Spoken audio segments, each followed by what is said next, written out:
कि हम कौन हैं। जैसे शेर का बच्चा भेड़ों के बीच पल रहा था और खुद को भेड़ समझ रहा था, वैसे ही हम भी अपनी असली पहचान भूल चुके हैं। सद्गुरु हमें जगाते हैं, हमें हमारी असली पहचान बताते हैं। हमें केवल एक काम करना है, सिमरन और भजन। अपने ध्यान को तीसरे तिल पर इकट्ठा करना है और अंदर की ध्वनि को सुनना है।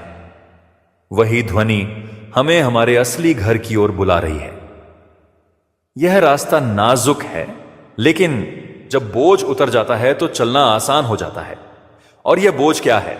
हमारी इच्छाएं, हमारा अहंकार, हमारी आसक्तियां। सद्गुरु हमसे बहुत ज्यादा नहीं मांगते, केवल थोड़ी सी कोशिश, थोड़ा सा समय और सच्चा मन। अगर हम यह दे दें तो वह हमें सब कुछ दे देते हैं। संत बार बार समझाते हैं कि यह जो हमारा मन है, यही सबसे बड़ी रुकावट भी है और यही सबसे बड़ा साधन भी बन सकता है। जब यह मन बाहर की ओर भागता है तो हमें संसार में उलझा देता है, लेकिन जब यही मन भीतर की ओर मुड़ता है तो यही हमें परमात्मा तक ले जाता है। फर्क सिर्फ दिशा का है। हमारा मन आदतों का गुलाम है। जन्मों जन्मों से यह बाहर की चीजों में सुख ढूंढता आया है। इसलिए जब हम इसे अचानक भीतर बैठाने की कोशिश करते हैं तो यह मानता नहीं। कभी नींद आ जाती है, कभी बेचैनी होती है, कभी कोई विचार पकड़ लेता है। लेकिन संत कहते हैं कि यह सब स्वाभाविक है, इसमें घबराने की जरूरत नहीं है। जैसे एक जंगली घोड़े को काबू करने में समय लगता है, वैसे ही मन को भी धीरे धीरे समझाना पड़ता है। सद्गुरु हमें जो तरीका देते हैं वह बहुत सरल है, लेकिन हमारी नियमितता की परीक्षा लेता है। रोज थोड़ा समय निकालकर बैठना, चाहे मन लगे या न लगे, यही सबसे बड़ी साधना है। क्योंकि जब हम बैठते हैं तो हम सद्गुरु के दरबार में अपनी हाजिरी लगाते हैं, बाकी काम उनका है। धीरे धीरे जब हम इस अभ्यास को जारी रखते हैं तो मन की गति कम होने लगती है।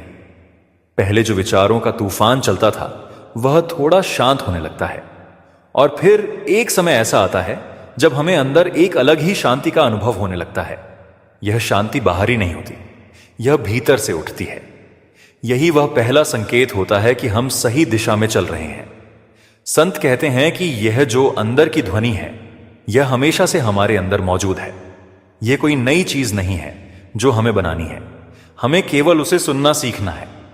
जैसे रेडियो की तरंगें हर समय वातावरण में होती हैं, लेकिन हमें उन्हें पकड़ने के लिए सही फ्रीक्वेंसी पर जाना पड़ता है, वैसे ही हमें अपने ध्यान को उस स्तर पर ले जाना होता है जहां वह ध्वनि सुनाई देती है। लेकिन इसके लिए एकाग्रता जरूरी है, और एकाग्रता तभी आती है जब हमारा मन बिखरा हुआ ना हो। इसीलिए संत हमें जीवन में संयम और सादगी अपनाने को कहते हैं, क्योंकि जितनी ज्यादा इच्छाएं होंगी